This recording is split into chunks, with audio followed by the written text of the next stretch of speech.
Ladies and gentlemen, if you are an NBA fan, and unless you have been living under a rock for the last couple of weeks or so, you know that last night, as I am recording this video, we just watched one of the most highly anticipated NBA regular season matchups we are going to get all season. I know there was no Anthony Davis for the Lakers, and there was no Kevin Durant for the Brooklyn Nets, but it still was a fun one to watch, don't get me wrong. And while watching this game through and through, there was definitely some points that I saw throughout the game that I kind of wanted to discuss with you guys. So that is essentially what we are going to be doing in today's video. We are going to be going through what we really learned from watching this matchup of the Los Angeles Lakers and the Brooklyn Nets. As always, you guys, I am really excited to get into today's video, but before we do, most of you guys know the drill. I'm going to give you all 5 seconds to go down below and subscribe.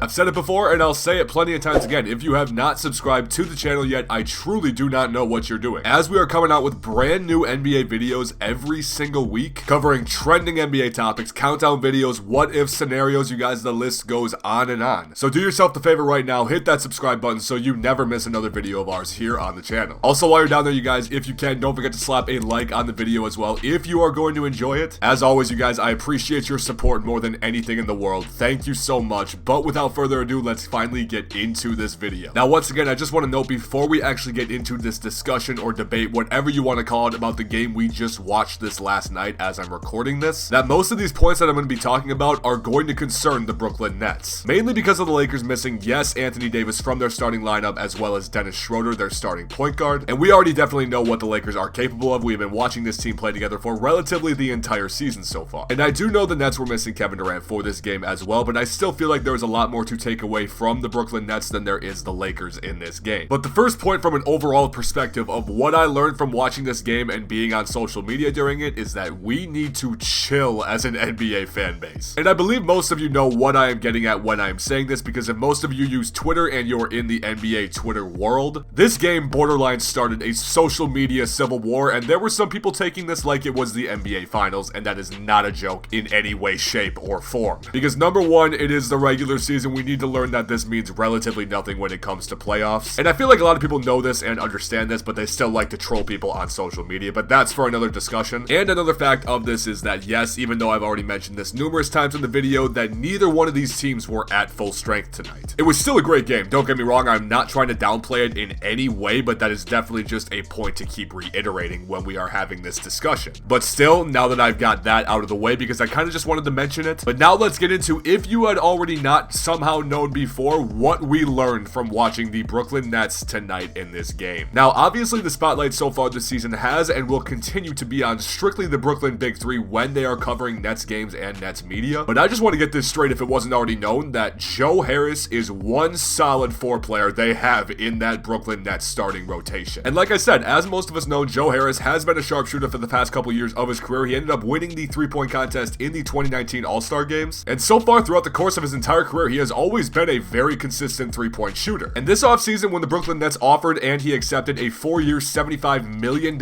extension to stay with the team, I know that I personally saw a lot of people on social media that were skeptical of giving a player like Joe Harris this much money going forward on this team. And I'm not going to say he strictly proved it tonight, because that is not the case, but he most certainly helped his reasoning for why he got that contract with the performance he put up tonight against the Lakers, as he ended up finishing with 21 points, 5 rebounds, 7 for 10 shooting from the field overall, and 6 for 7 from behind the arc, which are some absolutely ridiculous shooting splits. It is just crazy, because with a situation like the Brooklyn Nets have, all of the attention is going to be put on their top 3 players in Harden, Kyrie, and KD. This is going to leave one of the best shooters the game has to offer in Joe Harris wide open more times than he should be, I will say that. And it was proved tonight, as Joe Harris shot the ball 7 times from behind the arc, and they were very easy step-into shots, and he made 6 of them. Next up, you guys, this is kind of just something I've been picking on, and I realize it's probably going to continue throughout the course of the remainder of the regular season, is that the Brooklyn Nets are probably going to continue to do this thing where they sit one of their star 3 players pretty much every single game. And I do know, according to the injury report, Kevin Durant is actually dealing with injury right now, which I totally do understand, and I'm not trying to say he's faking it by any means. And to be honest, you guys, I don't have any stats or numbers on this, but I just want you to think right now, how many games so far this season have Kyrie Irving, Kevin Durant, and James Harden all actually played together on the court at the same time? Because if I had to take an educated guess, I wouldn't say it was very much so far, which is getting into the point point I am trying to express right now, that the Brooklyn Nets are going to, without a doubt, be the most rested team going into the NBA playoffs when the season is all said and done. And I mean, I personally would not blame them. I would do the exact same thing if I was in their situation. Because you have nights like this, and again, I know both teams were not to their full strength. The Lakers had people out too. I understand this. But it is a night like tonight where you are able to sit KD and you are able to throw Harden and Kyrie out there on the floor together, and they are still able to lead this team to a very convincing win over pretty much anybody they are going to face. And I also do know that some people will mention the struggles they have been having as they have lost to teams like the Pistons, the Cavs, etc. But I mean, this is a brand new team with 3 star players playing together for the first time ever. It is definitely going to take time to build chemistry between those 3 players and the entire team all around. But tonight just served as a major fact for me that they can easily rest one of their top 3 guys any given night and still have a very solid chance of winning that game and maintaining the top spot in the Eastern Conference, as I'm sure they are desiring. Last but not least, the final major point I wanted to discuss concerning the Brooklyn Nets from what we watched in tonight's game is that I feel like people all around have slandered this team's defensive ability a lot more than they probably should have. Again, I know this is just one game from the regular season. I'm not trying to put all of my eggs in one basket, but still, you guys, this Nets team was able to hold a hot Los Angeles Lakers team, who I also know is depleted, to 48% shooting from the field overall and a very poor 26% from 3 on 8 for 30 shooting for the entire night from behind the arc. Also, not to mention forcing the Los Angeles Lakers to 16 turnovers throughout the entire game and holding them to 98 total points. Again, I do know this probably has some consideration to take in that it was an off night for the Lakers as well. This was obvious when you were watching the game through and through, if you happen to do so. But I just overall have a sense of feeling, especially after watching this game, that people seem to slander the Brooklyn Nets defense a lot more than they should, as I previously said. And I know not everyone is going to believe me when I say this, and they're not really going to go along with what I'm saying in that point. I feel like that one was the most controversial out of the entire video so far, but I feel like it'll be figured out more by NBA fans and even NBA teams as the season goes along. NBA teams are still trying to figure each other out in the regular season. That's what it's for. Once we get to the playoffs, it is going to be a whole different kind of game, and I'm really excited to see what that's going to be like. If I'm going to be honest, the game really didn't feel like a playoff atmosphere with both teams having injuries going into this, but all of the hype and talk on social media leading up to this game definitely made it feel like a playoff game in that aspect. So you guys, did we just see somewhat of a scrimmage version preview of the NBA Finals? Or do you guys happen to have a set of different teams making it to the NBA Finals this year? That is what I want to hear your feedback of in the comments today, you guys. I want you to comment down below who you think is going to make it to the NBA Finals this year as of today. Let's start a debate. Let's start a conversation. I want to talk to you guys. That's why I got this. I love all the feedback you guys give me in the comments. Thank you so much. But on that note, you guys, I'm thinking that's going to mark the end of the video for today. I'm going to say it one more time, you guys. If you somehow haven't done so already, make sure you go down below and subscribe and like the video while you're down there too. Coming out with brand new NBA content every single week. We're building the community more and more each and every day, and I cannot appreciate you guys enough for all of this that you do for me. I love you guys. I can't say that enough, and thank you once again for all of the support. But on that note, once again, I'm really hoping you guys did enjoy the video. I appreciate all of y'all, and I will see you guys in the next one.